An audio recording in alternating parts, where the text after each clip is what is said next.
Hello everyone. Today we will talk about the disease called the alkaptonuria, and later in the lecture we will also talk about the tyrosinemias. So the first thing we need to talk about before we really talk about the alkaptonuria is the metabolism of the phenylalanine and the tyrosine. Just a brief review. You don't have to you memorize the all the mechanism that led to the formation of the fumarate from phenylalanine and tyrosine. As I told you in my detailed lecture on the amino acids that form fumarate and pyruvate, that the phenylalanine is converted into tyrosine, and then this tyrosine and phenylalanine ultimately are funneled to the formation of the fumarate. So first of all, the tyrosine is converted into a compound which is called the hydroxyphenyl pyruvate, and then this hydroxyphenyl pyruvate is metabolized into a compound which is called the homogentic acid. This is the homogentic acid, also called the homogentisate, after losing one proton. Now this homogentic acid is in turn oxidized by an enzyme called the homogentic acid oxidase into a compound which is called the mallyl acetoacetate. This mallyl acetoacetate is then ultimately converted by a two-step process into fumarate. You don't have to remember the next two steps. Okay, now the alkaptonuria is a disease which is caused by the deficiency of this enzyme, the homogentic acid oxidase. When this enzyme is deficient, of course the homogentic acid forms from hydroxyphenyl pyruvate will not be metabolized in the body, so it will start accumulating. So in the blood and in urine specifically, and in other body tissues and soft tissues, the homogentic acid concentration will increase. When the homogentic acid is present in the urine, when comes into contact with the air, or when it is kept into the air for some time, then this homogentic acid is oxidized into a black pigment, and this gives the urine a characteristic black color. So the urine from the patients of the alkaptonuria, on standing, it becomes black after some time. Additionally, the homogentic acid becomes concentrated and becomes start collecting into the joints and led to the arthritis, the inflammation of the joints.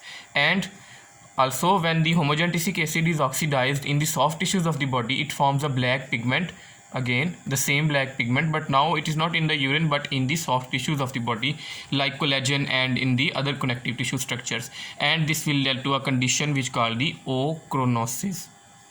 The ochronosis is the condition that is caused by the deposition of the black pigment. Okay, now the treatment of the alkaptonuria, of course, just like all other inborn errors of metabolism, is that we need to stop the consumption of the tyrosine, so that the tyrosine is not being formed, is not being metabolized into homogentic acid, and it does not lead to the manifestation of the alkaptonuria. Now let's talk about the tyrosinemias. Now let's talk about the tyrosinemia type 1. Before we really talk about the tyrosinemia type 1, let's digress here for a moment and return back to the metabolism of the tyrosine into fumarate. The mallyl acetoacetate that is found by the oxidation of the homogentic acid is converted into a compound called the fumaryl acetoacetate.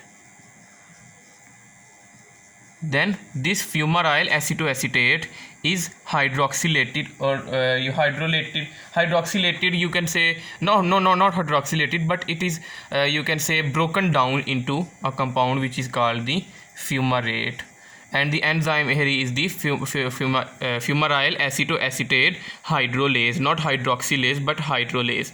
So the stop here will be the will cause the tyrosinemia type 1 disease.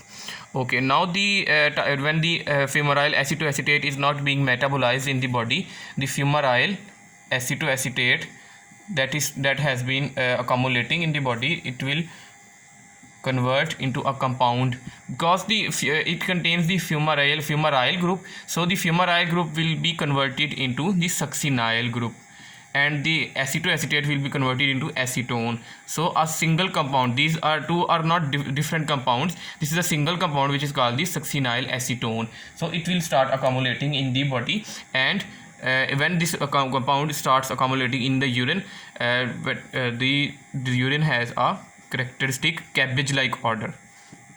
This is the characteristics of the tyrosinemia type 1.